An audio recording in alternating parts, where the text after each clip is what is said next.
वक्त बड़ी खबर आ रही है, सीपी राधाकृष्णन को जेडीयू ने समर्थन दिया है। हालांकि एनडीए की तरफ से ही उम्मीदवार के तौर पर इन्हें चुना गया है। मुख्यमंत्री नीतीश कुमार ने ऐलान किया है और स्वाभाविक है जो आपके सहयोगी हैं यानी एनडीए के जो सहयोगी हैं उनसे चर्चा हुई होगी, राय मशवरा लिया गया होगा। तो ये तो तय ही था कि जेडीयू का समर्थन सीपी राधाकृष्णन को रहेगा और इसका ऐलान नीतीश कुमार ने अब कर भी दिया है, क्योंकि ये बैठक हुई कल ही। संसदीय बोर्ड की बैठक खत्म हुई थी प्रधानमंत्री के नेतृत्व में और उसके बाद ही जेपी नड्डा ने बाकायदा एक प्रेस कॉन्फ्रेंस किया जिसमें उन्होंने ये जानकारी दी कि अब एनडीए की तरफ से उम्मीदवार उपराष्ट्रपति पद के सीपी राधाकृष्णन होंगे। महाराष्ट्र के 24वें राज्यपाल रहे हैं ये और इससे पहले झारखंड के भी राज्यपाल रहे हैं। संघ से बहुत लंबा इनका जुड़ाव रहा है। 16 साल की उम्र से ही संघ और पार्टी के संगठन से जुड़े हुए हैं। कुछ ही देर में लेकिन इंडिया ब्लॉक की बैठक होने जा रही है, उसमें उपराष्ट्रपति चुनाव को लेकर चर्चा होगी। विपक्ष भी अपना उम्मीदवार चुनाव में उतारने की तैयारी में। हालांकि अब तक ये साफ नहीं है कि विपक्ष किसे अपना उम्मीदवार बनाएगा। 21 अगस्त को नामांकन का आखिरी दिन है, उससे पहले 3 दिनों का वक्त है। संसद में खरगे के दफ्तर में होने जा रही बैठक में विपक्षी नेता उपराष्ट्रपति चुनाव को लेकर अहम फैसला ले सकते हैं। नजर इसी पर होगी। लेकिन अगर आप हाल फिलहाल के विपक्ष के रवैये को देखते हैं तो ऐसा लगता नहीं है कि किसी भी विषय पर एक आम सहमति बनाने के लिए सरकार और विपक्ष तैयार हो पा रहे हो। हमने पूरा मॉनसून सत्र, केवल इस सत्र की बात नहीं है, इससे पहले भी जो सत्र हुए, सत्र ही नहीं सही ढंग से चल पा रहे हैं। तो ऐसे में संभावना कम ही दिखती है कि उपराष्ट्रपति पद के लिए वो इस नाम पर सहमति जता लेंगे। हालांकि याद रखिए संजय राउत जो कि इंडिया ब्लॉक के नेता हैं, शिवसेना यूबीटी ग्रुप के हैं, उनका ये कहना है कि विवादित चेहरा नहीं है, इनको लेकर कोई विवाद नहीं है, एक अच्छा चेहरा सामने एनडीए की तरफ से रखा गया है। वो ये बात स्वीकार कर रहे हैं। लेकिन इसका क्या संकेत माना जाए, क्या शिवसेना इसके लिए तैयार होगी? लेकिन यहाँ बीजेपी का दांव आप देखिए, बीजेपी ने यहाँ पर दक्षिण भारत को साधने की कोशिश कर दी। ओबीसी समाज से आते हैं राधाकृष्णन, प्रधानमंत्री भी ओबीसी समाज से आते हैं और ऐसे में उस समाज को भी साधने की यहाँ पर कोशिश नजर आती है। तो ये दांव बहुत महत्वपूर्ण जिसको उस लिहाज से देखा जा रहा है। लेकिन अब नजर इस बात पर होगी कि विपक्ष क्या तय करता है, यानी इंडिया गठबंधन क्या तय करता है।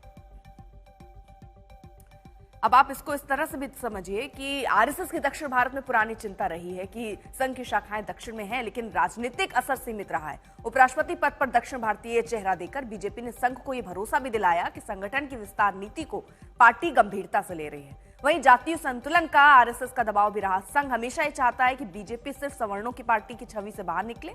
ओबीसी पृष्ठभूमि से आने वाले राधाकृष्णन की नियुक्ति इस दबाव का समाधान नजर आती है। संगठन बनाम सत्ता तालमेल। अक्सर कहा जाता है कि बीजेपी सत्ता में रहते रहते संघ की लाइन से अलग हो जाती है। इस कदम से बीजेपी ने दिखाया कि वो संघ की सामाजिक प्रतिनिधित्व वाली सोच का पालन कर रही है।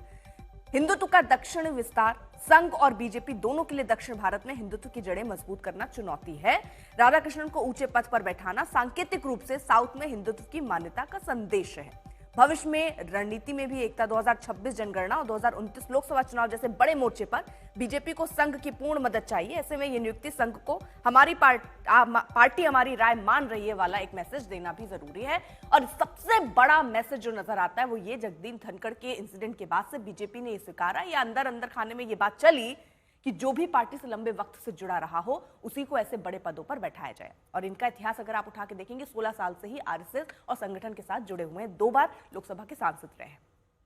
उधर कल बीजेपी अध्यक्ष जेपी नड्डा ने सीपी राधाकृष्णन के नाम का ऐलान किया था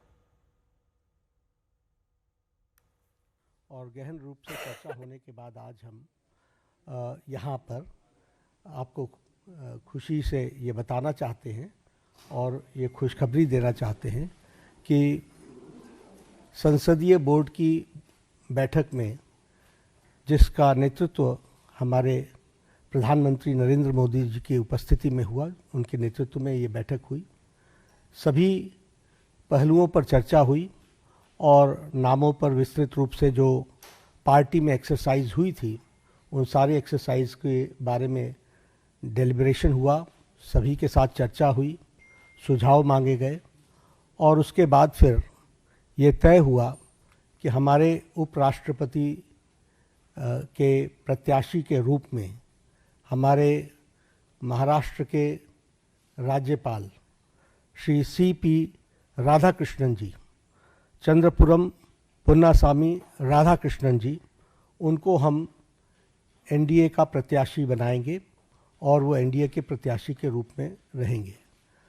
सीपी राधाकृष्णन जी, जिन्हें हम चंद्रपुरम पन्नुसामी राधाकृष्णन के रूप से जानते हैं। मौसमी हमारे साथ हमारे सहयोगी इस वक्त जुड़ चुकी है। मौसमी, अब देखिए संभावनाओं पर ही बात हो रही है। आज बैठक भी होनी है इंडिया ब्लॉक की, उसमें कई तस्वीर साफ हो जाएगी, लेकिन क्या आसार नजर आ रहे हैं? अपना उम्मीदवार उतारेंगे या समर्थन दे देंगे? देखिए अर्पिता, जिस तरीके से रार चल रही है विपक्ष और सत्ता पक्ष के बीच में, पूरा मॉनसून सत्र इसी में वॉश आउट हो गया, तो मुझे नहीं लगता कि विपक्ष किसी भी तरह के तरीके से बैकआउट करेगा।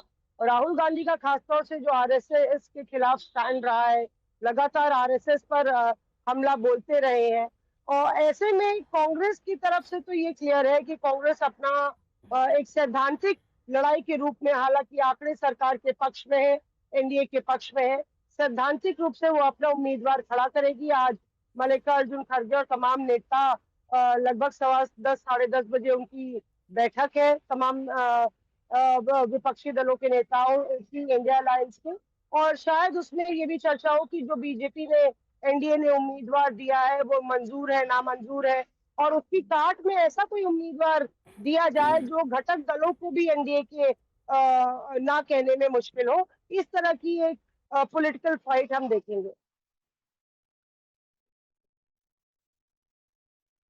मौसमी, तमाम जानकारी के लिए। कांग्रेस पार्टी का क्या क्या रिएक्शन आ रहा है, आपको सुनवाते हैं। ये उनका अपना मामला है। बीजेपी ने जिसको एनडीए को लड़ाना है उनको तय करेंगे, ये उनका मामला है, इसमें हमारा क्या देखना है।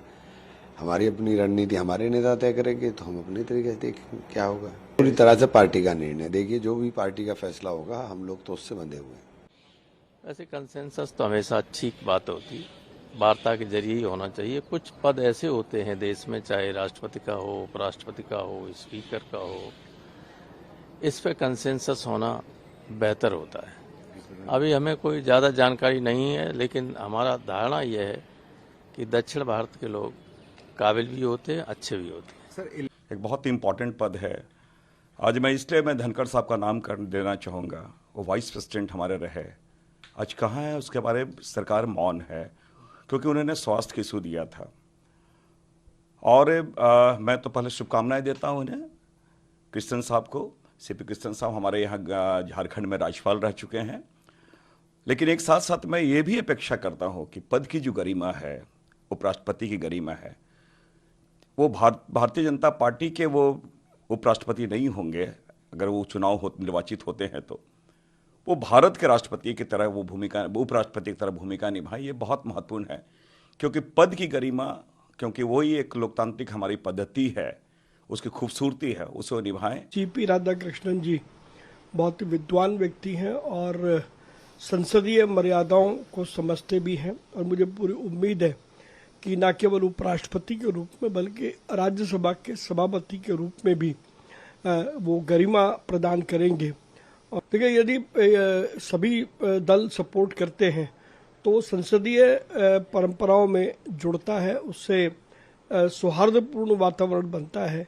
किंतु एनडीए ने अपना कैंडिडेट डिक्लेयर कर दिया है, अब निर्णय बाकी विपक्षी दलों को करना है। यह महाराष्ट्र के गवर्नर साहब को अनाउंस किया है, सीपी राधाकृष्णन साहब को। मैं ये मानता हूँ कि एक अच्छी पर्सनालिटी है, नॉन कंट्रोवर्शियल है, अनुभव भी उनको बहुत रहा राजनीति का, संगठन का, तो हमारी तरफ से उनको जरूर शुभकामनाएं हैं। मौसमी, हमारे साथ हमारे सहयोगी मौजूद हैं। मौसमी, अगर पुराना उदाहरण देखें, जब जगदीप धनखड़ के वक्त पर भी 500 से ज्यादा उनको वोट जो है वो मिले थे, और ऐसे में शिवसेना, उद्धव गुट जो कि इंडिया ब्लॉक का ही है, वो ये कह रहा है कि वो एक ऐसे चेहरे हैं जिन पर कोई कंट्रोवर्सी नहीं है। तो क्या विपक्ष में राय बटी हुई नजर आ रही है क्या?